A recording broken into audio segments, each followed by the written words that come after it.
أهلا، أنا نادين سمرة ومعكم بيوميات مدير عام بودكاست. My guest today is a bold voice in global media and a true builder of brands and communities. She is the founder of LOQIA Group, helping media companies grow smarter, and the powerhouse behind Rebound and Rise. That's a platform lifting women through career transitions. From leading global deals at CNN and DAZN to hosting CNN's Women in Media across Asia and the Middle East, she has mastered the art of storytelling, strategy, and sisterhood. Rachelle Peterson, what's your story? Thanks very much for having me, Nadine. It's been so much fun to be here with you. My story starts in my home country, in Amsterdam, a little town just north of Amsterdam. I was desperate to leave Holland when I was about 18 years old. And the reason for that is that in Holland, there's a lot of emphasis on education. And I had a head teacher that didn't like me very much and had told my mother, when I was, coming up 16, do not expect too much from her. She won't be able to go to university. She's just not clever enough.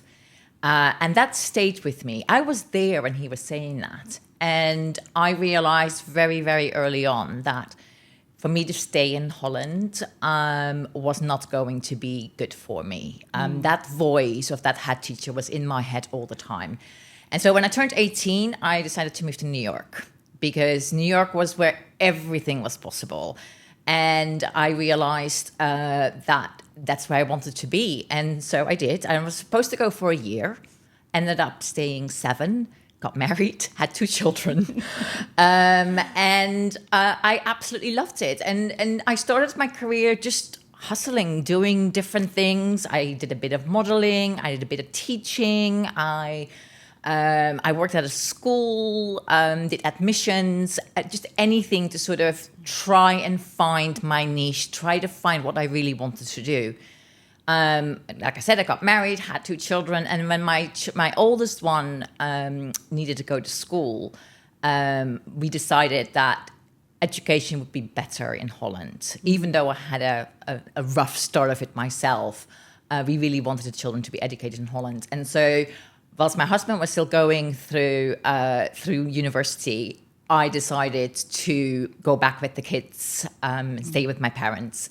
And I then started working in media. I got a job because my English was, at that time, very good.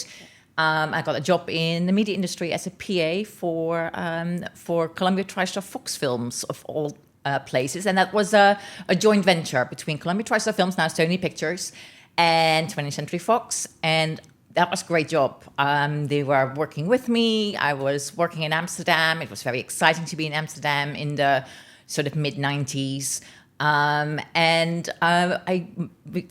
I was there for about 3-4 years, and my husband joined, and his Dutch is not particularly good. Okay. So instead of staying in Holland, we decided to try and live in the UK. And I was able to transfer my job to 20th Century Fox in London. Okay. And that was 27 years ago. And I've been in London ever since, working in the media industry ever since. And it's been amazing. So that's kind of where things started for me. And I just moved up the ladder while I was in London, and I was able to really concentrate on my career because my husband worked from home. Okay. And so he was the primary caregiver for the children. And I was able to really concentrate on my career and what I wanted to do. And that, I think, was one of the sort of pivotal things for me. And I love the media industry. I worked at Fox for quite a few years and then moved into DVD production when DVD was at its infancy, and just moved up the ladder. And sort of the last 25 years, I've been doing B2B distribution. Okay. And I think that is what I love the most. It was a part of the media industry that was not sort of closed in. It had, I was working with media companies, but I was also working with hotels and restaurants, and I was traveling, and we're doing airline sales and we're doing cruise sales.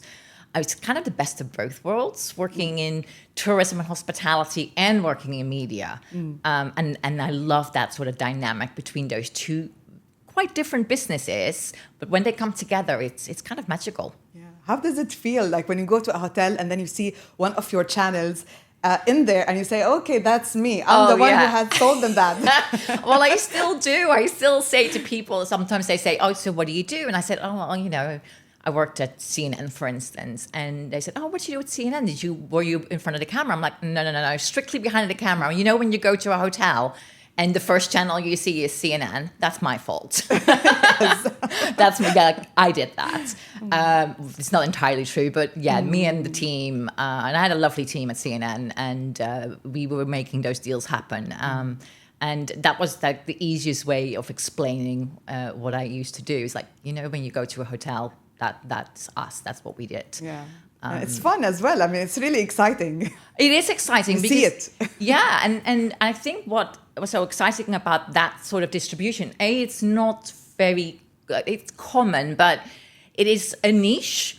But I could be talking, you know, I'd be work at, let's say I would be work at 9 o'clock. I could be talking to a hotel in Tokyo, and then the next minute I'd be talking to an airline, and then I'd be talking to, you know, 20th Century Fox, who wanted to have. So there were so many different aspects of it, and I was talking to, you know, C-suite level people at major hotel groups and major airlines, and you know, that's kind of what honed my career and how I learned to become a leader that I eventually did become, even though my head teacher didn't think I was going to be able to do much.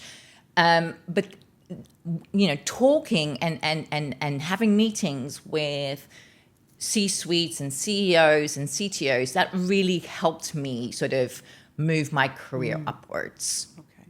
So how did a PA manage to move up the ladder? Oh, gosh, hard work. Yeah. It really is putting yourself out there. I love networking, and I think networking is by far the thing that helped me the most. I never say no to an invitation to go and meet up with people. I'm very lucky. I'm an extrovert, and so, you know, I get a lot of energy from meeting other people, and so that is really, for me, not having a university degree. Just having a high school diploma. English is not my native tongue. So I had to learn business language from scratch. It's not something that, you know, I grew up, I don't have a business degree. It's not something that I learned it on the job. And I think learning it on the job and having a good mentor, and I've had some amazing mentors along the way. Tell us more about the mentors. Okay, so when I was at 20th Century Fox, I had the best boss I ever had. Martin Bromfield, if you're listening, you were the best boss I've ever had. And he was the one, so when I wanted to move from Amsterdam to London, we have in Holland Cinema Expo, which is an annual sort of where all of the studios come and they showcase their latest movies. And as a PA, I was, I needed to arrange all the hotel bookings and the flights and making sure that everyone was comfortable, because here you've got, you know, all of the big wigs of the studio that would come. And one of them was Martin Bromfield, who was at the time the director of print. So he used to take care of the 35mm prints for theatrical. And we got on really, really well. And at that Cinema Expo, I said to him, I really want to come to London. Like, my husband and I, we really are trying to move to the UK. And he said, "Oh, I'll have a job for you.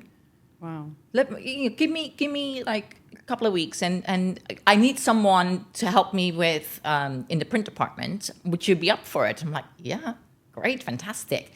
And so when I finally did come to the UK, not actually that much later, maybe 2 or 3 months later, we picked up the kids, we moved over to the UK. I had a job with Fox, its print department. And funnily enough, I also, at that same Cinema Expo, I was speaking to another C-suite exec, and he said, I've got a house near Wimbledon that is currently being let out to students and they're making a mess of it. I'd much rather have you and a family live in the house, and we'll do a deal, and you won't have to pay a lot. Would you like that? So in that same one conference, I had a job and I had a house. So it's like a sign from God. I had to go and move to the UK. Okay. And that's what I did. About the courage, your determination, and what was going on as an internal dialogue with yourself. I always have that voice in the back of my head saying, you just have to do it. You have to prove yourself. You have to make sure that, make your voice heard, and find that sort of mentorship along the way. Because when I got to London, I didn't know anything.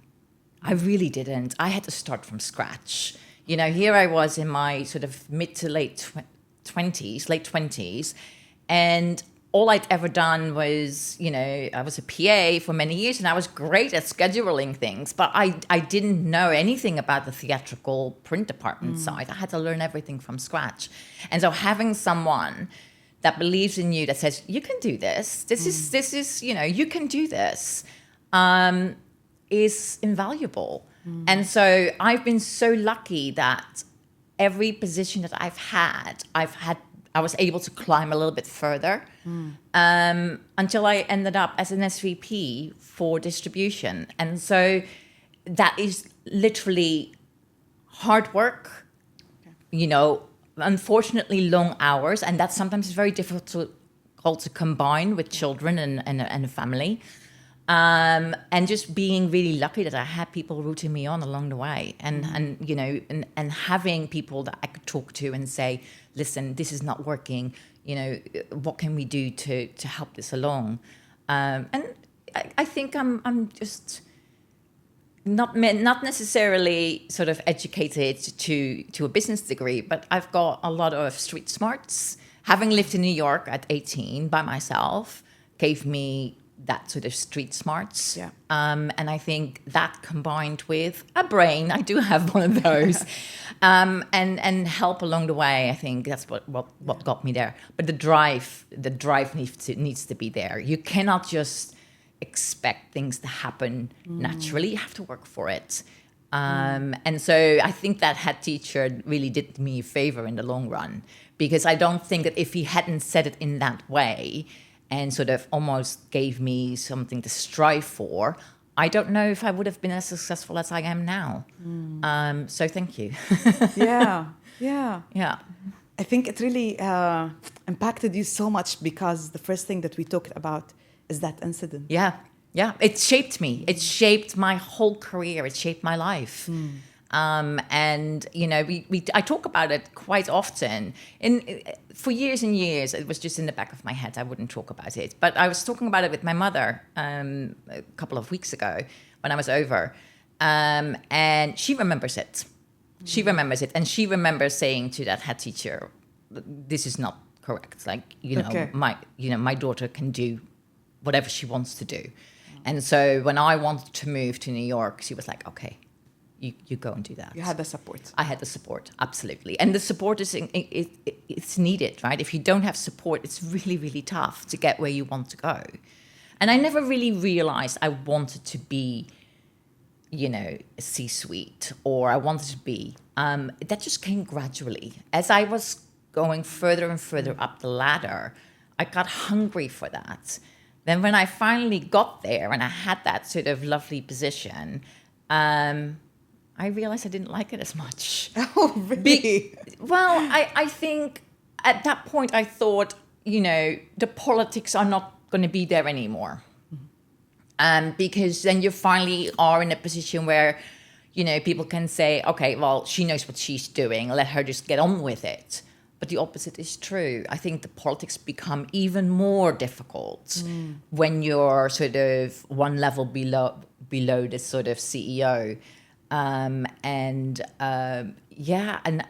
once I got there, I was like, is this all there is to it? It's not as much fun as I thought it would be. And I'd spent 25 years getting there. And then when I got there, I was like, maybe I want to do things on my own. And, And that's when I decided, that's it. I'm just going to start my own and see how I get on working for myself. And when did this happen? So I left the DAZN in May of last year. So literally a year ago. And at first I was going to take the summer off and then decide what I wanted to do. And I went to Dubai, funnily enough, in May of last year, doing Telecoms World, Middle East, doing a couple of panels there. And I met a friend for dinner one night. And so I told him the story that I left the DAZN and, you know, I'm going to try to get another job first. And he's like, why? Just go start out on your own. I mean, you have got so much knowledge in the industry. It's such a niche industry. You know, start your own, like consult. And whilst my husband had already been saying that, sometimes when you hear it from a stranger or from a friend rather than from your spouse, it kind of landed. And I was like, yeah, I'll go and do that. Maybe September time, because Rachelle, you can't do that in September. Do it now, because there's this big conference coming up. There's a hospitality conference in the US called High Tech. It's like the biggest technology conference. And I used to go there when I was at CNN. I went there when I was at DAZN and at Sky. And I would go there every single year and get business there. And he's like, well, High Tech is only once a year. It's coming up at the end of June. You have to be there and you have to be launched. I'm like, okay. So I had a month to launch a company and to figure it all out, to get incorporated. And I launched the company at High Tech in June of last year. How was the experience? It's amazing. I could not have been happier with how I was welcomed within an industry that is very white male dominated. The hospitality tech is still predominantly male. And they could not have been more welcoming. And, you know, from the get-go, it was kind of like, this is fantastic. Now we know where to go when we're looking at, you know, our strategy plans, you know, what kind of TV channels we want on our TV screens, you know, what to do with Wi-Fi, where to go with bring your own device. There's so many differences. And they often outsource that to tech companies. And they are like, well, why would we outsource it to a tech company when it'd be better to get a consultant who has an open mind about, they know us, they know the tech companies, and they can put the right products with the right products. They can put it together in a proper way, rather than just guessing on where this should go. And things have changed so much since COVID that hoteliers specifically have become a lot more aware of where their money's being spent when it comes down to tech. Okay. And so they need solutions that are that go a lot further than they used to. And you know, they can't get that if they just guess at something. They really do need a strategy. And that's where I come in. I give them the strategy that they need. I tend to work more on the media side. So media companies that want to move into the B2B space, they have a fantastic product for consumer markets, you know. And they don't necessarily have a great product for the commercial market. And so I kind of hover still both worlds, hospitality and travel and media. And I love it. It's great. Amazing. Do you think you had to take this step earlier on in your career? Possibly. But I did it when the time was right. I think that the time was right for me, you know, to just go and strike out on my own. I think the last year when I was at DAZN, I learned an awful lot. Good things about what to do, but also what not to do. And my job at CNN was wonderful, but it was very comfortable. Okay. And my job at DAZN was challenging. And the challenges are what's helping me now with my own business. The comfortableness is great, it's fantastic, but it's not teaching you anything new. Whereas challenges always teach you new things that you need to do. And so in order for me to start a business, I needed to have both. I needed to have the comfortableness on how I would like to interact with people, how I would like to do business, but I also needed to know the challenges. And I hadn't had that since, in at that level. And I think that's what kind of helped me along, and it's what spurred me on, and it's what keeps spurring me on.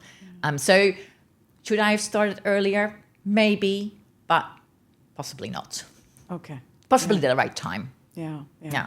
Something that I noticed about your career as well is that you don't jump. So you had like your time at every company that you were in for a good period of time.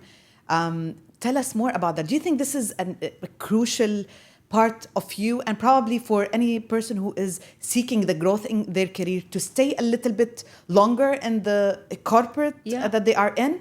Or is it advisable to move more frequently? I think it's kind of depends on the person itself. I usually at about 2-year mark, when you start to get comfortable, you kind of have to make a decision. What am I going to do? Am I going to stay, or am I going to try and move up within the company, or am I going to go somewhere else and try my luck elsewhere? I tended to stay because I was comfortable. And there was always promise of more. So I was really lucky that in the career that I've had, I was able to move up within the company. So, there was always a new challenge. And especially at CNN, I was really comfortable because my boss always said, well, you are not my problem. The department that you're running is running beautifully. The increases in revenue are always there. You are not a problem I've got to fix. And so I was very self-sufficient, which was fun, which was great. I could build my team. The team performed beautifully. And we always got a, pat on the shoulder for a job well done. But I had a lot of autonomy. I could just, I could basically do what I wanted to do, what I felt the business needed, and I would be backed up. And that's a really great feeling. And then when I moved to DAZN, because I felt like I still wanted that little step more, that was totally different because it's a different company. It's much more of a startup. But funnily enough, not so much the kind of startup that lets you get on with it. It was more the startup like, we need to do it in this way and we need to do it now. And it's like, well, that's not how it works. Well, make it work. It's like, but it's not how it works.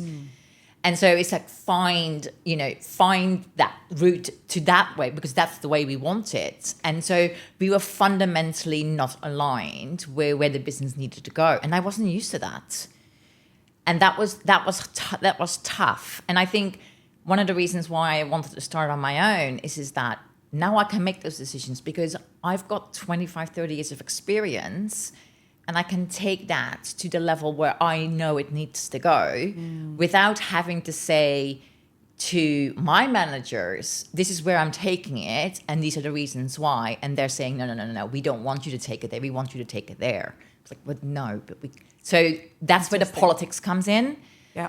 And I didn't enjoy that side. I don't like managing up. I don't know if that's... I love managing teams. I think managing teams is great, right? Okay. You can sort of show your vision and show what you want to do and where you want to take things. Managing upwards is a skill I do not possess. Okay. I think that head teacher story should have told me that. Even as a 15, 16-year-old, I didn't have that skill set. Okay. And so I found that really, really difficult. So if I had a manager that was, very supportive and let me get on with it, we got on like beautifully. When there is management that wants to control what you're doing, that's where I struggle. Okay. So you cherish autonomy and doing the things that you think you want to do. And I think that's ultimately the reason why I decided to not just found one company, but found 2 companies in the space of a year. Yeah. Because, I've got an idea and I just want to go and do it. And when you're working for a corporate, that's not always possible. Yeah. And so, that's when you decide to strike it on your own and try to do it yourself. I get bored really quickly as well. So having one company is not enough. I need to get 2. And who knows, I may need 3. And maybe 3 or 4. I mean, it's only been 11 months. So yeah, Absolutely. you never know. Amazing. So I want to take you back in time to the first time that you became a manager. Right. How was it? What type of support did you get or you didn't get? Okay, so the first time I became a manager was at Panasonic Disk Services. So this was when DVD was at its infancy. Okay. So the year was probably 2000. And I came from 20th Century Fox with the best boss I've ever had, where I was a member of staff, into a totally new world because I was going from theatrical to DVD production. And I all of a sudden I had a team. I was like, I've never had a team before. That's crazy. I think I had 2 or 3 people in the beginning. And they were growing fast. And I had some really amazing support. So much, in fact, that the manager I had there, I'm still friends with till today. So that business was a new business because DVD was new. I think I was employee number 6 or 7. And then I was able to help build the team and make the team bigger. So I learned a lot from that particular position. And I actually learned there that I actually really enjoy building teams and building something from scratch, because that world was brand new. No one really knew how to do it. So building something with management and with a team from the ground up. Like I said, I was employee number 7. I think when I left 2.5, 3 years later, there were at least 60 or 70 people there. Oh. It grew really, really quickly. But I know, when you are as old as I am, you remember DVD it exploded, right? I mean, DVDs were everywhere. You could buy them in the local supermarket. You know what I mean? It's like they were everywhere. And so we needed to manufacture them. And so we were working for the studios. Again, it's very much studio-led. And we were putting all the movies that we could get our hands on, and we could get, we would put them on DVD instead of on the old VHS tapes, which were kind of obsolete by then. Yeah. But yeah, I mean, I think having a manager that helps you hone the skills that you have, but you don't realize you have, is really, really key. And having a mentor really, really helps. I cannot emphasize that enough, is that, having a mentor is very much something that helps you along the way, especially if you don't have the educational background. Having someone to ask questions, and still to this day, I've got people that I can speak to. They say, I want to do it in this way. What do you think? And I help I've got 2 mentees as well that I help to sort of, once a month we get together, we sit down, and they can ask me questions, and I will answer them as best as I can with whatever they want to talk about. It could be anything. It could be from, this person is not producing anything, they're struggling. How do I cope? How do I have that conversation? Difficult conversations are difficult for a reason.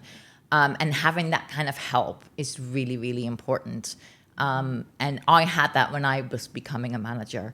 And I think it's one of those things where, you need that sort of support in order to become good at your job. But yeah.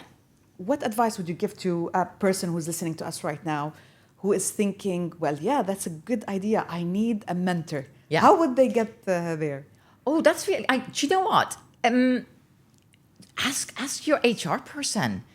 Every company that I've ever worked in now, I up until last year, I always worked in major companies, right? I mean, I worked at Warner Bros. Discovery, I worked at Sky UK, I worked at DAZN. They're all big companies with big HR departments. So I don't really know what it would be like if you're in a startup as much. But if you have an HR department, ask them about their mentorship scheme.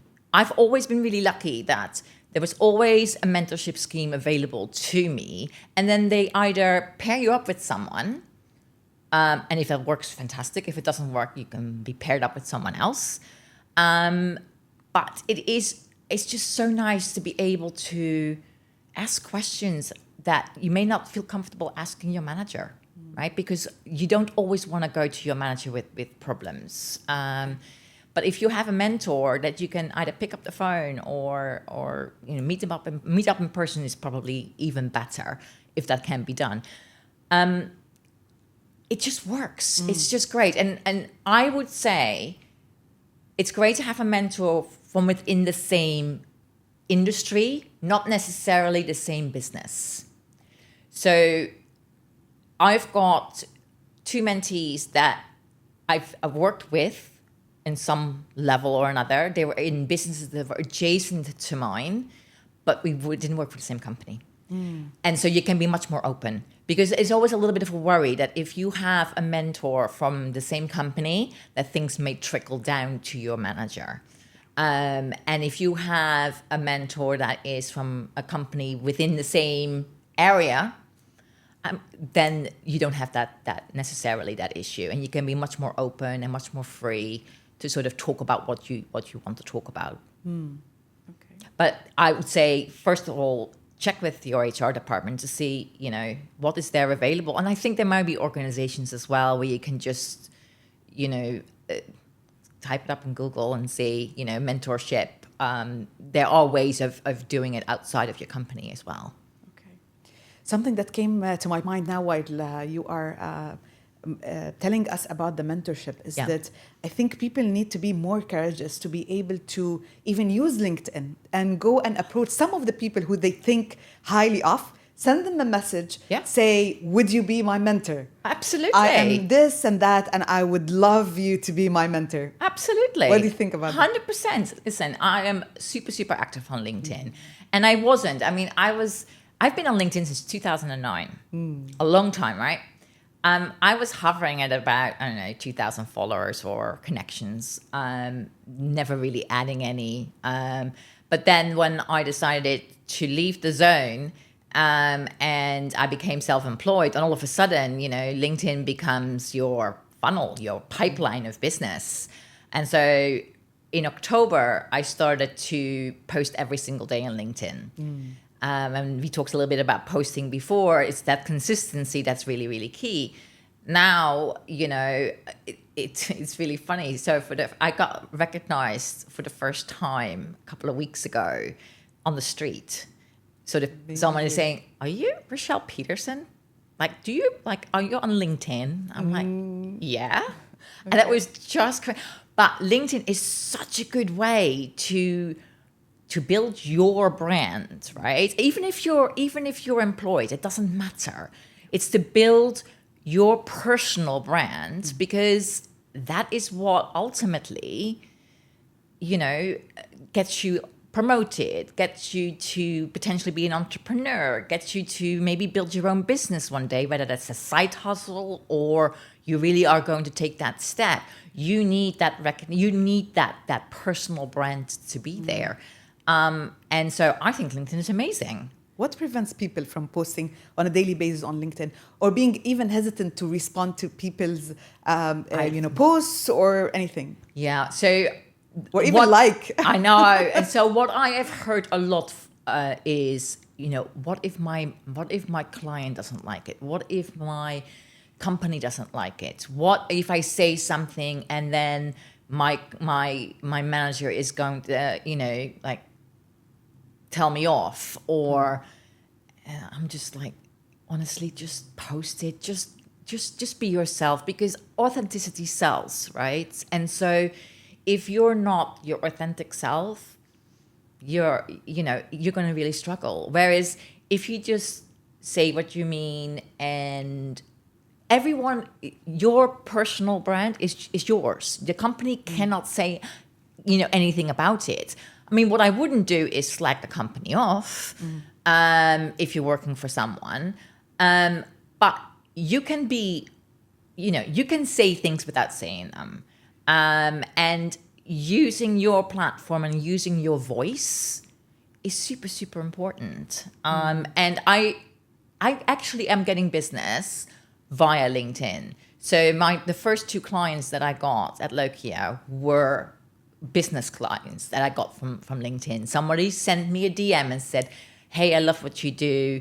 I've got an issue. Would you be able to help me with this? Can we have a 10-minute chat? I'm like, brilliant, fantastic. Amazing. Now they're a client. Mm-hmm. And so it's really, really useful. And I get people coming up to me all the time saying, oh, I really love what you posted about whatever subject it may be. And it's always related to my business, right? Whether it's the LOQIA group or whether it's the Rebound and Rise, it is always something relatable there. So it could be leadership advice with stories about how I did things that are for LOQIA. And that could be, advice for women on how to get onto the corporate ladder through Rebound and Rise. So there's always something there that people can take away. And that's how you get them to comment and how you get them to like, because that's the most important thing. And that's how the algorithms then pick your story up. And but you cannot be a lurker. You have to do something about it. Yeah. Even if it's just in the beginning, repost other people's stories or, like something. And then maybe after a couple of weeks, comment on something that you really, really like. And then maybe you can send someone a DM and say, listen, I really loved what you're doing. I'm looking for a mentor. Would you be interested in having a coffee? It's very simple, but you do need to do it. And it's just one of those things is that you're going to have to make a conscious decision to just go for it. You are your own worst critic, right? No one else cares. No one else cares if you said something that may have been a little bit controversial. You care, but no one else seems to care. And the internet has a very short memory. So within a week, everyone has forgotten, and you're still worried about something that you may have said that was maybe a little bit, controversial. And I just decided life is too short. Absolutely. Life is too short. Yeah. Thank you for that. That advice comes to me as well, because I'm a lazy person when it comes to LinkedIn. I rarely post, but I need to do a better job at it. So LinkedIn what you're saying is amazing. Absolutely right. For business, if you really want to, it's not just for people that want to start their own businesses, but if you really want to get up the ladder and start connecting with people within your industry and having conversations with them on LinkedIn, is the best way of doing it. I just started posting things and commenting on people's things, and they're like, oh, I really love what you're doing, can we collaborate? Can we do this? Yeah, absolutely. Let's do that. But I have to be very careful with LinkedIn as well. With social media in general, it can take over your life. And so I'm very structured with my LinkedIn. So I post every day, and I post every day at the same time. And the reason why I do that is that I don't start my workday until 10 o'clock in the morning, unless I'm traveling. But normally I start my day at 10, and what I do is when I get up, I don't set an alarm clock anymore, because that's the beauty about working for yourself. I only set an alarm when I absolutely have to get up because I have to go to a conference or I've got a flight to catch. But other than that, I do not set my alarm. I wake up when I wake up. And sometimes I wake up at 6, sometimes I wake up at 8. But because I don't do anything work-wise until 10, I use from the time that I get up, that's my time. So that's my time where if I want to do yoga, I go do a half an hour yoga. I shower, get dressed, and do all of that. I have breakfast, and then I have my coffee, sit on the sofa, take my phone or my laptop, whatever is handy, and that's when I do my LinkedIn posting. And at 10 o'clock, that's it. I put it away, and then I go upstairs to my office area, and that's when I start my day. I don't take any calls before 10 o'clock if I can at all help it, unless they're in Asia, then I may have to. But I really am quite rigorous about that. At 10 o'clock, I will stop my LinkedIn posting. And I may have had 2 hours.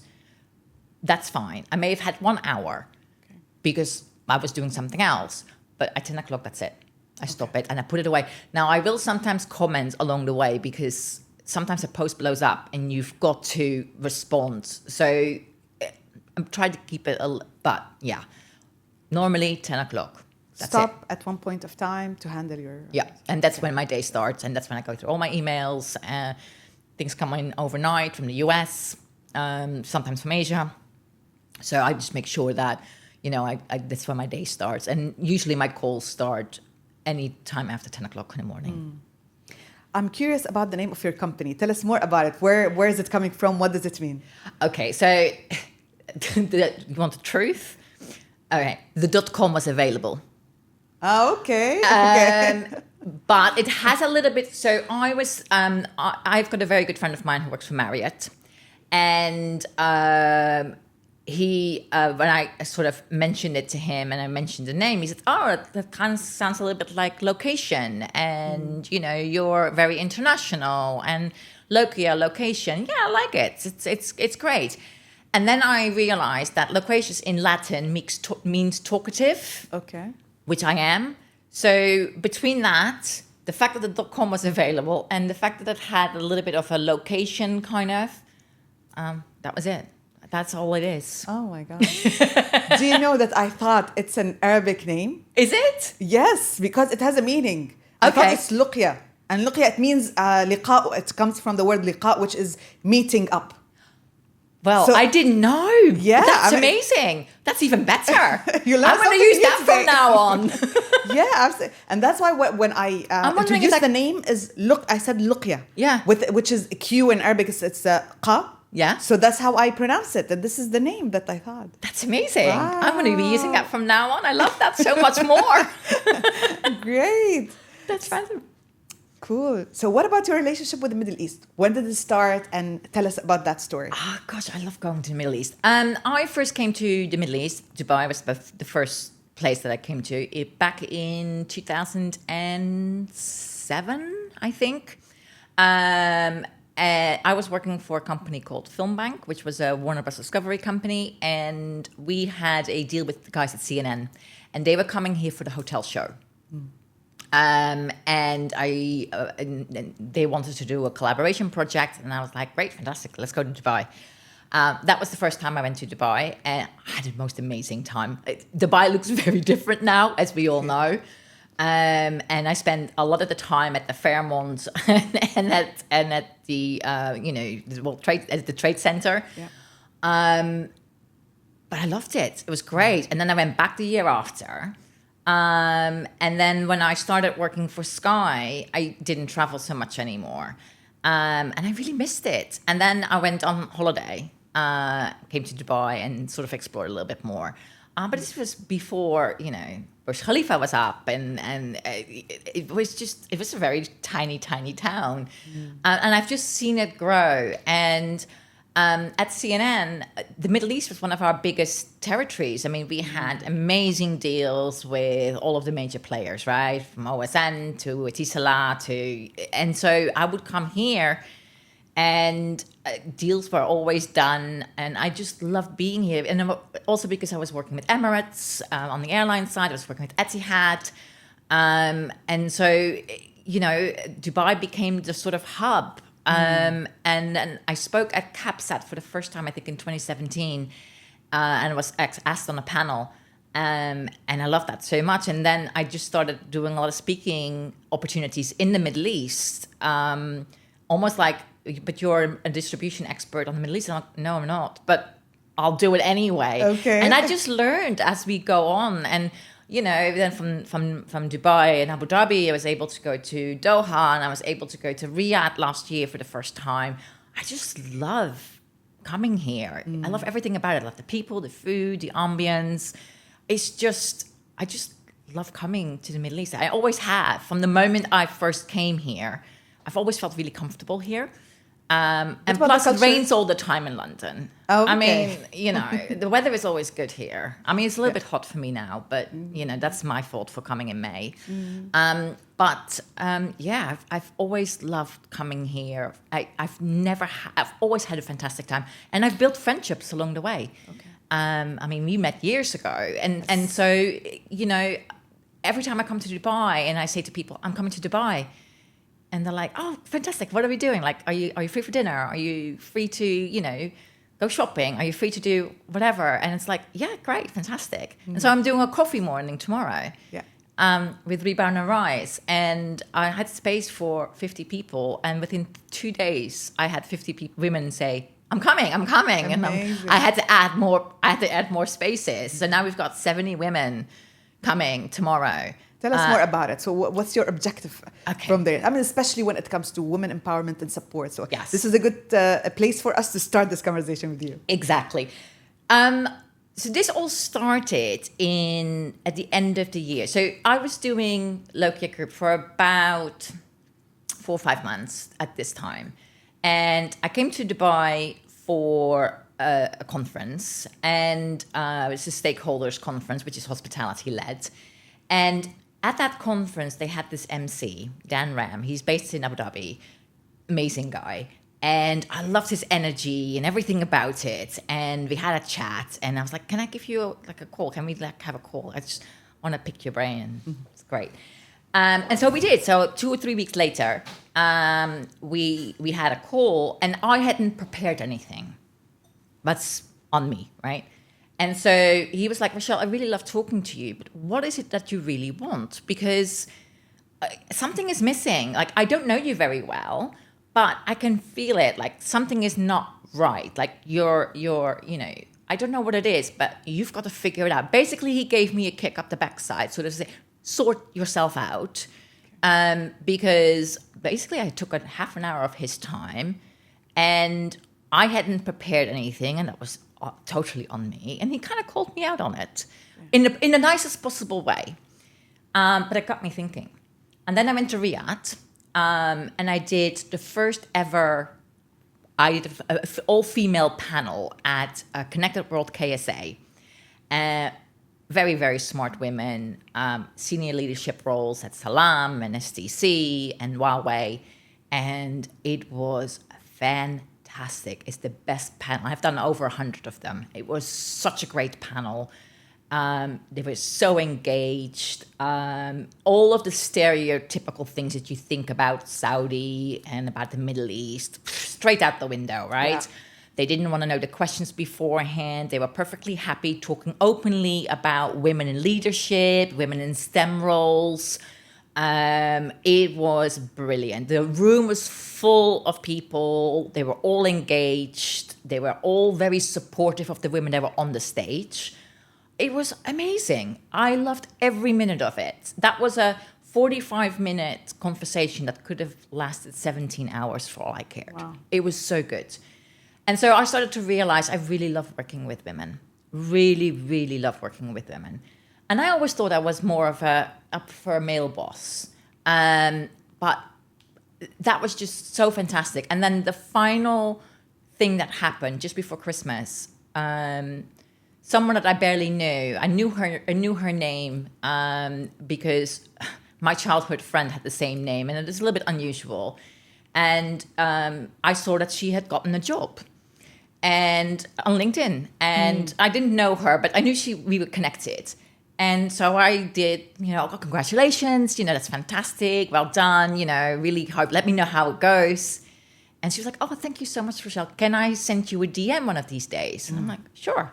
Didn't think anything of it. Sure enough, 2 weeks later, DM slides into my inbox. And it was the nicest thing I've ever received in my life.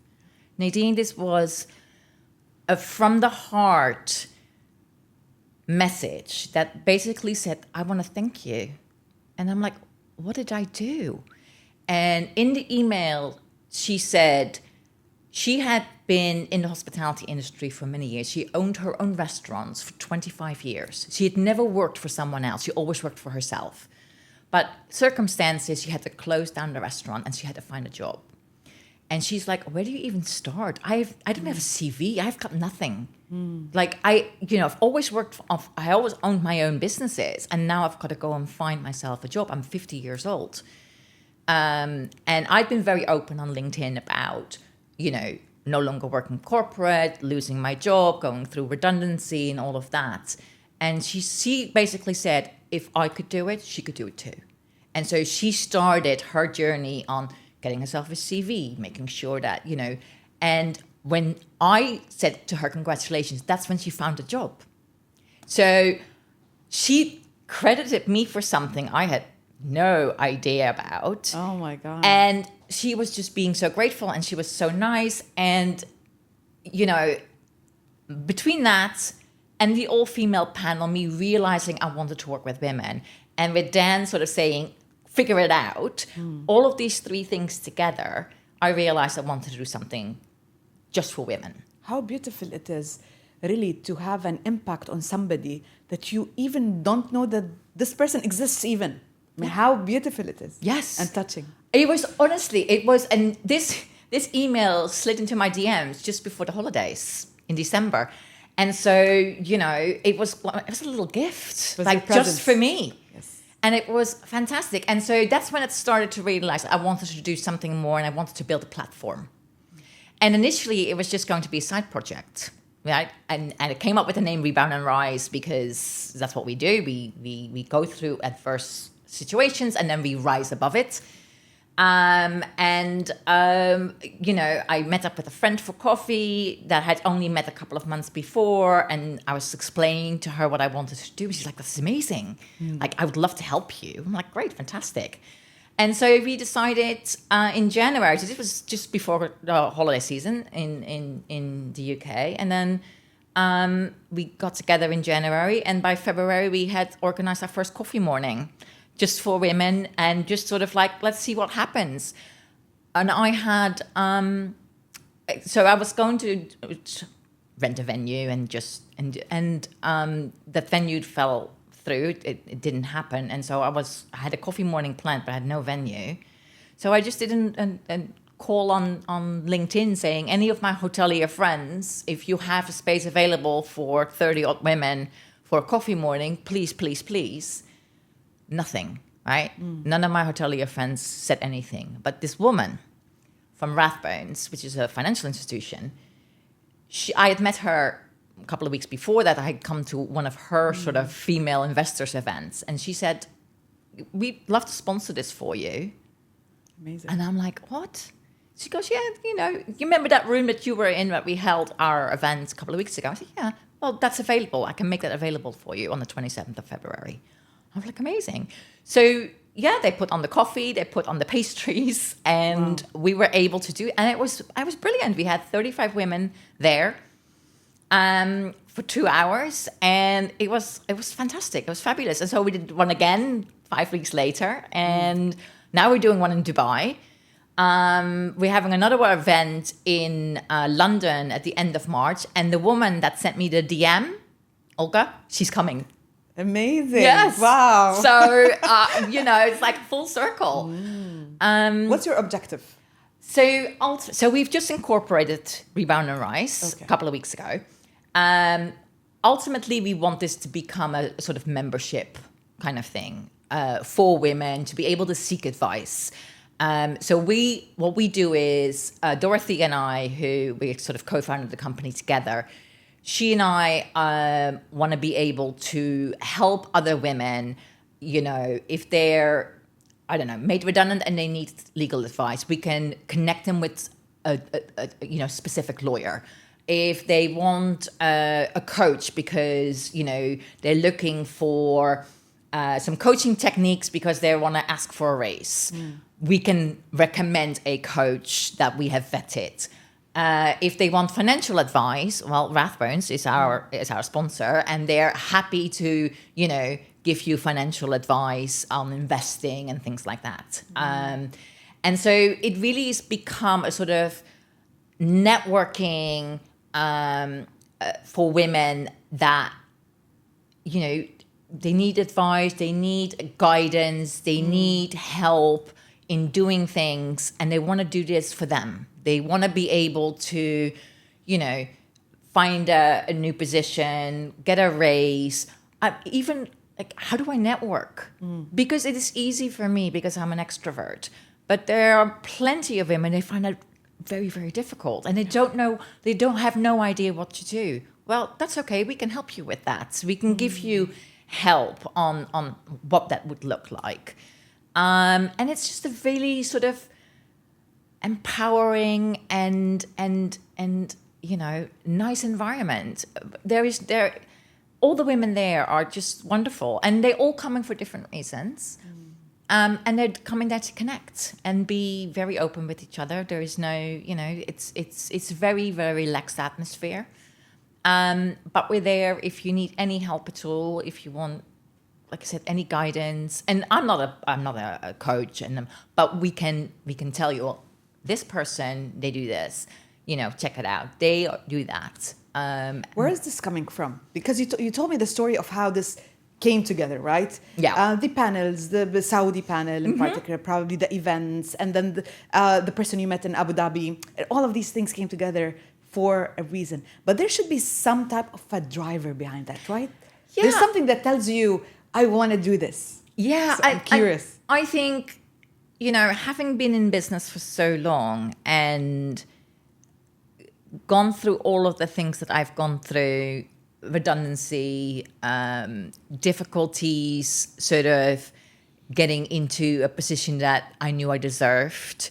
Women often have a very hard time asking for what they want and what they, because they are not 100% sure whether they deserve it. And there's this great story, and it was mentioned again yesterday at an event I was at, when there's a job open, a position open, women need to make sure that then there's 10 things that you need to either do or you need to have experience in. Let's say there's 10 things.